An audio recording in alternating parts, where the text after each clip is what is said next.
de Jerusalém, 60 estádios, cujo nome era Emaús. Próximo. E iam falando entre si de tudo aquilo que havia sucedido. E aconteceu que, indo eles falando entre si, fazendo perguntas um ao outro, o mesmo Jesus se aproximou e ia com eles. Mas os olhos deles estavam fechados para que não o conhecessem. Vamos pular para o versículo de número 28 para ganharmos tempo. Versículo 28. E chegaram à aldeia para onde iam, e ele fez como que ia para mais longe. E eles os constrangeram, dizendo: fica conosco, porque já é tarde e já declinou o dia. E entrou para ficar com eles. E aconteceu que, estando eles à mesa, tomando o pão, o abençoou e partiu e lhe deu. Abriram-se-lhe os olhos, então os olhos e o conheceram, e ele desapareceu-lhes. E disseram um para o outro: porventura não ardia em nós o nosso coração, quando pelo caminho nos falava e quando nos abria as Escrituras? A Deus. Maria, se tiver um fundo musical, deixa Deus te usar. Aleluia. Amém? Queridos, hoje é uma noite memorável de Santa Ceia, e Deus colocou no meu coração esta palavra com a seguinte temática: reconhecendo Jesus no caminho e na mesa. Reconhecendo Jesus no caminho e na mesa. O texto nos aponta que muitas vezes, talvez eu e você andamos como esses dois discípulos. Quantas vezes nós andamos com Jesus ao nosso lado e não percebemos a sua presença? Quantas vezes nós ouvimos a palavra dele, mas não identificamos que é ele que está falando conosco? Quantas vezes não percebemos que ele está trazendo ao nosso coração aquilo que a nossa alma precisa, porque os nossos olhos estão fechados? Esses dois discípulos estão retornando a uma aldeia chamada Emaús, e enquanto retornam, é verídico que eles estão primeiro desanimados e entristecidos, porque ora, o mestre havia morrido. Eles estão voltando a Emaús, que estava em distância de Jerusalém, cerca de 11 quilômetros. E eles estavam conversando sobre tudo o que havia acontecido. O coração deles estava enlutado. Eles estavam entristecidos, com o coração pesaroso. Mas é no meio deste contexto e no meio desse caminho que Jesus se apresenta a eles. É interessante que Jesus se apresenta como um homem, como um viajante qualquer, e os discípulos não percebem que era o mestre. E Jesus começa a caminhar com eles, indo embora sem eles o reconhecerem. Eu quero dizer que você até pode estar querendo ir embora de Jerusalém, mas Jesus ainda não desistiu de caminhar comigo e com você. Às vezes nos ausentamos de onde Ele nos deu ordem para ficar, até que do alto fôssemos revestidos de poder. Mas como Ele não desiste de nós, pastor Israel, a Bíblia diz que Jesus vai atrás desses dois discípulos. Ele caminha também conosco no meio do silêncio. O texto vai nos afirmar que aconteceu que, indo eles, falando entre si, fazendo pergunta um ao outro, o mesmo Jesus se aproxima para ir ter com eles. Ora, é interessante que Jesus aparece e eles não reconhecem. Não reconhecem porque o coração está ferido, não reconhecem porque estão em dúvidas. O texto diz que eles fazem perguntas um ao outro sobre todo o cenário que havia acontecido há poucos instantes. A dor, a dúvida e a decepção. Decepção porque eles pensaram que Jesus seria alguém político que os libertaria do peso do Império de Roma. Eles estão decepcionados porque o mestre deles tinha tombado na cruz do Calvário. Existem momentos na minha e na tua vida em que Jesus está presente, mas os nossos olhos estão fechados por causa de todos esses sentimentos. Muitas vezes pensamos que caminhamos sozinhos, mas Ele está ao nosso lado. Há um bloqueio que criamos, bloqueio da dor, porque a dor é um sentimento que nos cega. A dor nos deixa cego. Quando nós estamos machucados, nós perdemos as clarezas das bênçãos de Deus sobre a nossa vida. Quando nós estamos feridos, enlutados, cheios de percas, nós não conseguimos perceber a presença do Mestre à nossa volta. A dúvida é como uma neva que fecha os nossos olhos espirituais e não nos permite enxergar que o Mestre não nos desamparou, que o Mestre permanece cumprindo a sua palavra. Eu não vou deixar, eu não vou abandoná-los. A decepção é uma barreira. A decepção pode ser intitulada como frustração. Quando estamos frustrados, nós não conseguimos observar as coisas, porque estamos ancorados na frustração, estamos ancorados nas percas. Então esses discípulos agora passam a caminhar com o Mestre, mas não reconhecem quem Ele é. Eu começo a dizer ao seu coração aqui essa noite: você não caminha sozinho no meio da tua dor. Você não caminha sozinho mesmo quando está em dúvida. Você não caminha sozinho mesmo quando a decepção se apresenta. O Mestre está conosco. Salmos 34, verso 18. Perto está o Senhor dos que têm o coração quebrantado. Ele está perto. Se o teu coração está quebrantado, Ele está perto. Isaías 41:10 está dizendo: não temas, porque eu sou contigo. O cenário é de sofrimento, o cenário é de dor, o cenário é de dúvidas, mas Jesus está caminhando ao lado deles, dizendo: estou aqui. Ainda que vocês não percebam, eu estou presente. Eu não sei se você até agora não percebeu, mas o Mestre está na casa. Ele não está mais pendurado no madeiro. Ele ressuscitou ao terceiro dia e está no meio da sua igreja. Você pode não ver, pode não sentir, mas Ele está aí. Os espirituais já conseguem sentir a sua presença aqui. Desde o início deste culto eu sinto a presença do Mestre na casa. Aleluia. E o pastor Misael disse no início: essa casa tem dono e o dono da casa está aqui. O dono da casa está aqui. E Ele domina a casa.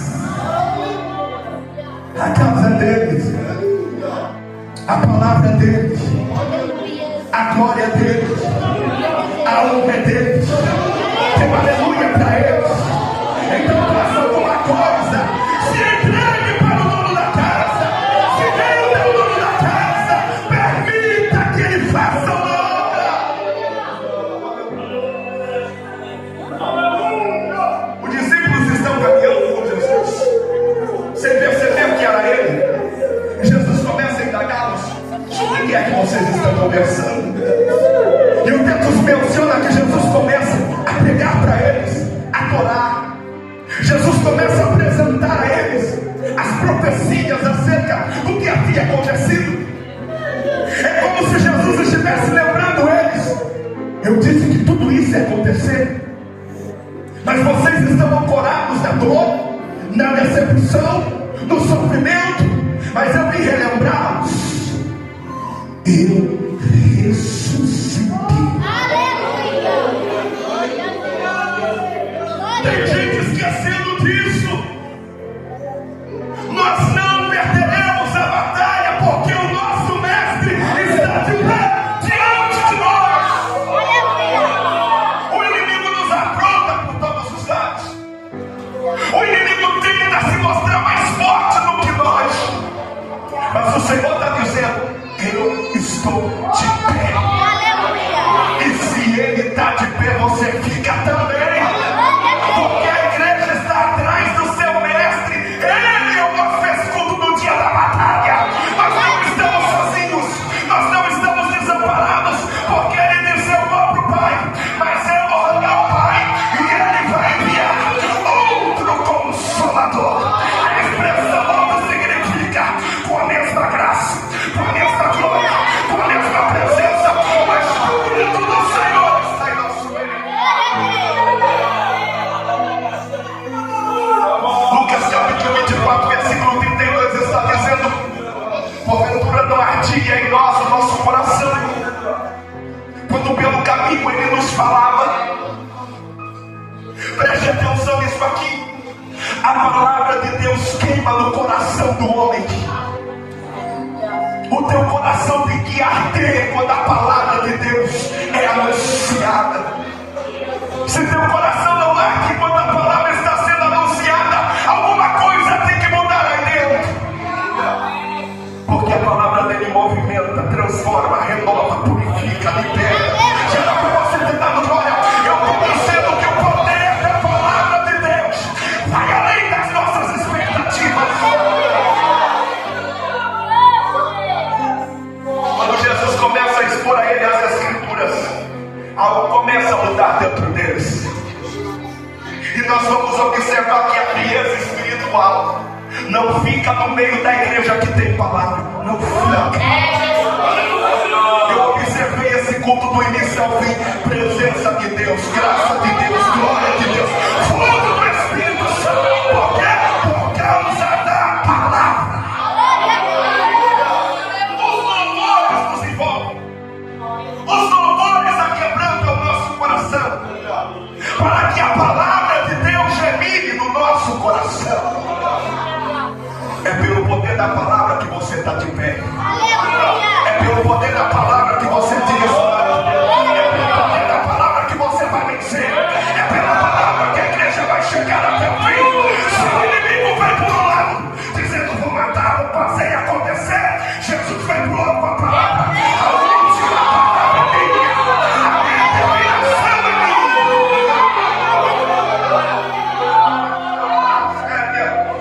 Tem palavra de Deus na casa. Tem palavra de Deus na casa. Tem palavra de Deus na casa. Não é por causa do pregador, não é por causa do pastor Israel, é por causa da palavra que a glória se manifesta.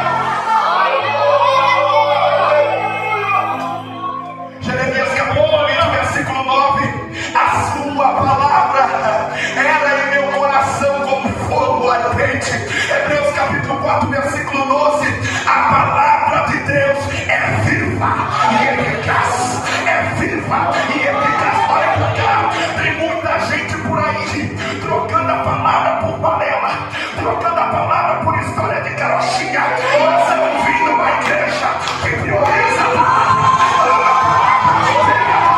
Conhece a palavra, é moldado pela palavra.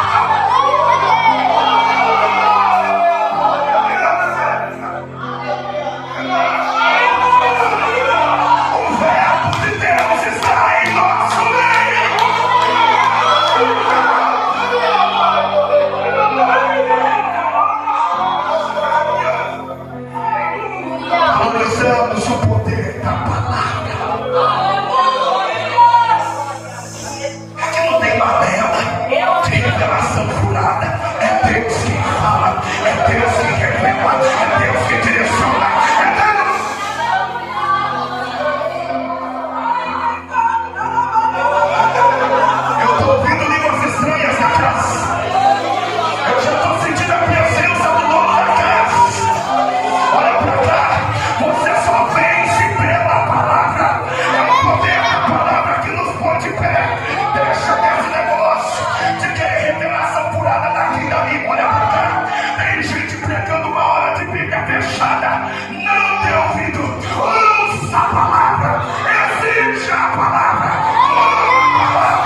guarda a palavra, o caminho do céu está aplainado. Ele sube, ele rasga. Ele assume a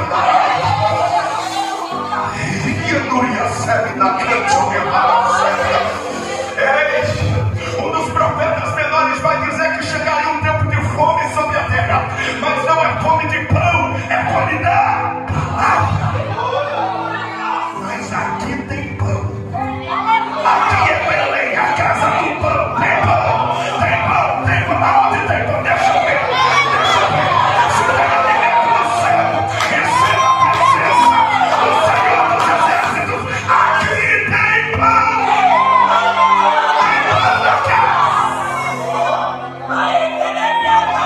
Ele não veio te trazer migalha, ele veio te trazer pão para sustentar e caminhar teu filho.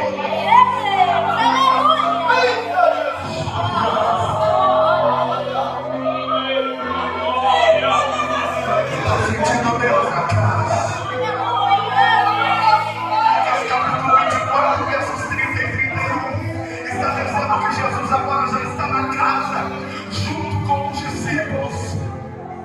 E Jesus agora, ele toma o pão, ele abençoa o pão, ele parte o pão.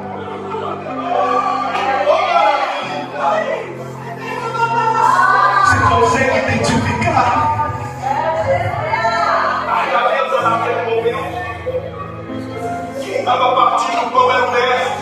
Meu Deus, aleluia!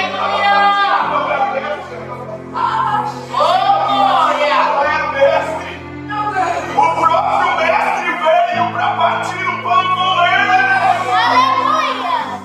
Eu não sei se você identificou, o mestre está aqui.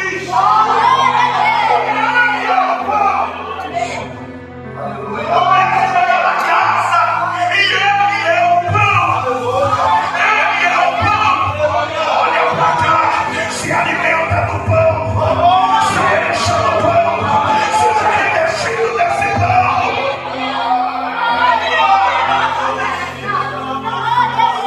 O pão vivo que desceu do céu está na terra. Na Assembleia de Deus Ministério do Reino Calvin Clube, o pão está na casa.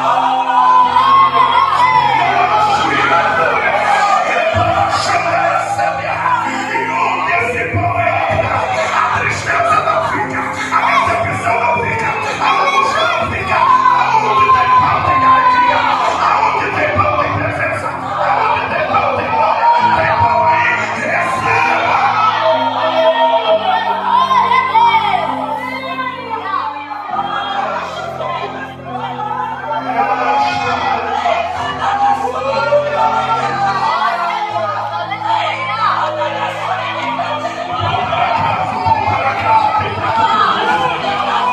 Só que é espiritual vai entender a direção dessa vida. Agora não é mais para fazer Jesus se alimentar. Se alimentar. Mas Jesus não come do pão, come do pão, come do pão. Come do pão, come do pão, come do pão.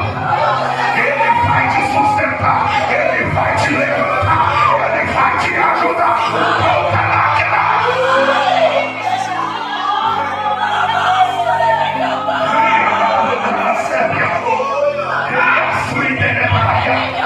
Alguém vai me dizer, não precisa disso tudo não. Você não sabe a alegria que a alma fica. Não dá pra ver esse alimento do pão. Não dá pra ficar parado. Não dá. Eu preciso fazer alguma coisa. Porque esse pão é sagrado. Esse pão é vivo. Esse pão é eterno.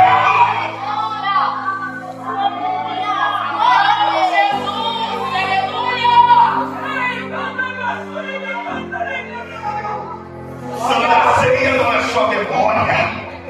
Santa Ceia é a presença do pão na casa.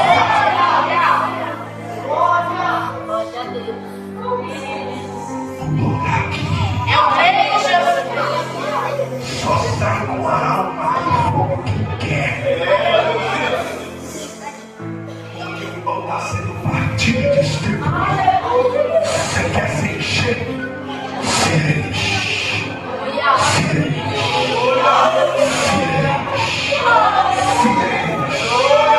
Parece que aqui não tem espaço, evangelista tem. Se esvazia de si mesmo. Se esvazia de si mesmo. Eu ouvi aqui no início, o grande aqui. Ele é o grande.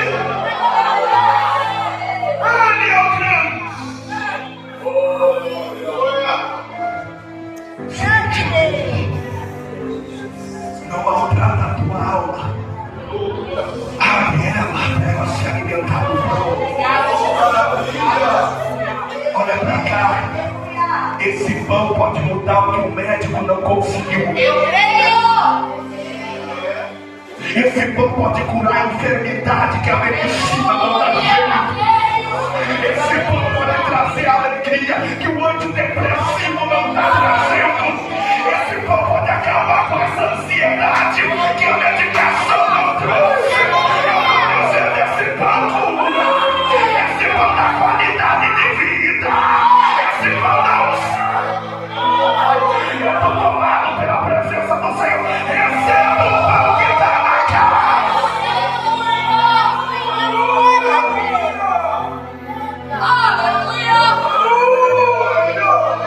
O médico dizendo, não tem jeito, vai pra casa morrer, desenganado, 6 meses de vida. Aí você resolve vir nesse culto. Eita glória! E o pão está passeando por aí. Aleluia! Se alimenta de mim que eu dou jeito. Glória Se alimenta de mim que eu dou jeito. Se alimenta de mim que eu dou jeito.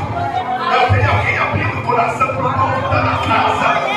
E ele está vendo que lá tem tristeza, tem angústia, tem decepção, tem dor, tem sofrimento, tem medo. E o pão está dizendo para mim, André, eu vou arrancar tudo isso aí. Porque a minha chega é outra história. Eu tenho que te ver.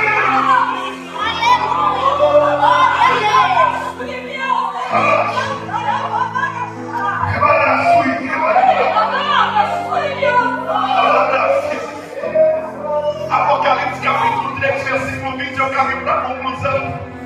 Eis que estou à porta e bato. Ele está na porta. Tu abre a porta ou fecha? Ele está batendo na porta do teu coração. Eu te desafio a dar uma oportunidade para ele entrar. E você vai ver se a tua vida não muda. E se você vai ver se ele não toma frente de batalha. E você vai ver se ele não liberta o marido, a esposa, o filho. Você vai ver se a obra dele não vai ser completa. Eu desafio você. Abre a porta e deixa ele entrar. Saia com ele hoje. Saia com ele hoje. Saia com ele hoje. Saia com ele hoje. Saia com ele hoje. Para que andar a sua dá um sinal que tu tá na mesa, vai. Dá um sinal que tu tá na mesa, vai. O pão vai chegar até você e a vida vai mudar. Muda.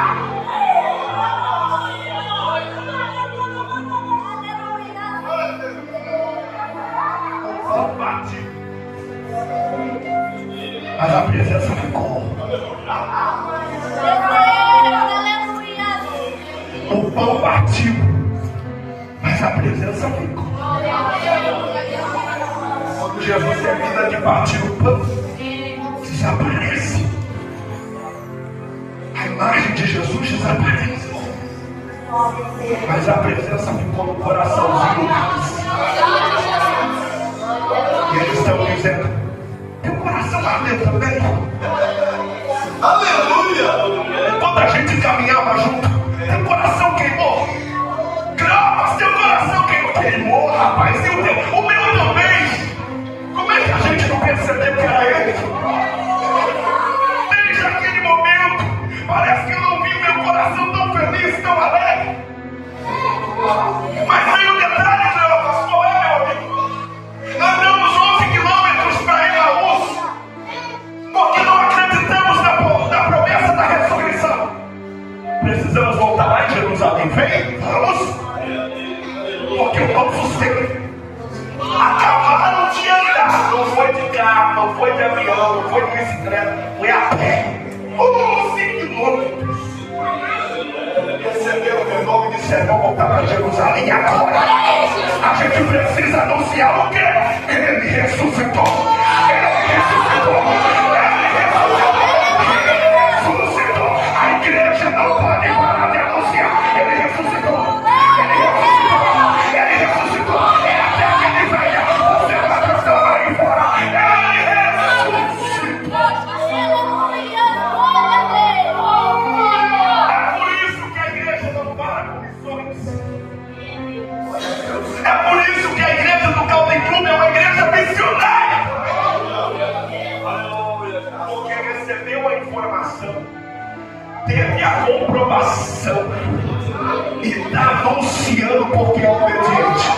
Jesus ressuscitou e está lá no nosso meio. Jesus ressuscitou e está aqui dentro do peito. Jesus ressuscitou e dominou a minha mente. Jesus ressuscitou e mudou meu caminho. Jesus ressuscitou e transformou minha família.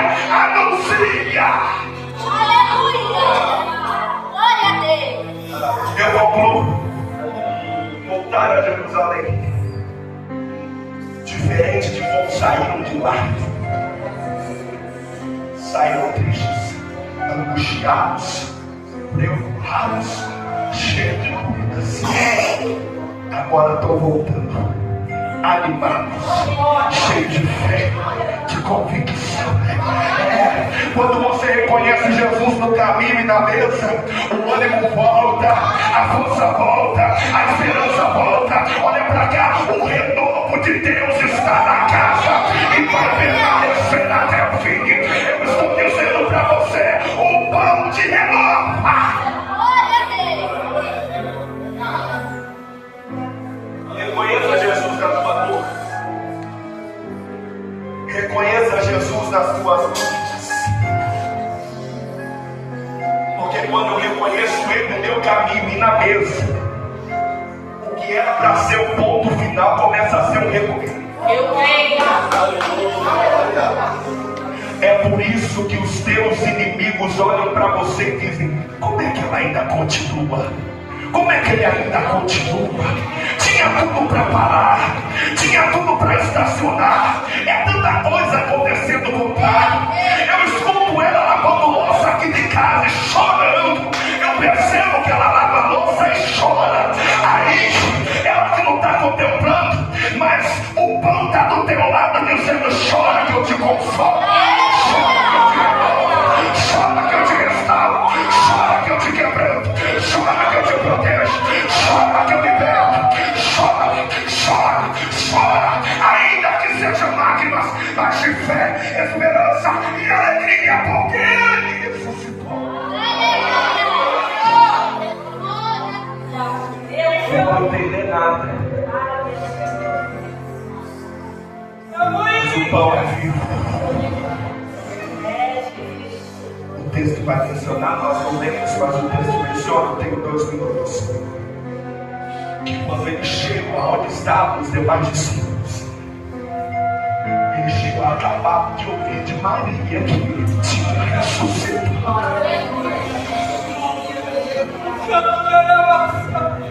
Pedro tinha ido lá conferir, pastor. Ele não viu Jesus, mas viu o túmulo vazio em detalhe. O lenço estava dobrado na cabeceira do mestre. Qualquer hora eu venho aqui falar sobre isso. O sinal que Jesus deu para Pedro no túmulo, do lencinho dobrado. Significado: Pedro, eu vou voltar.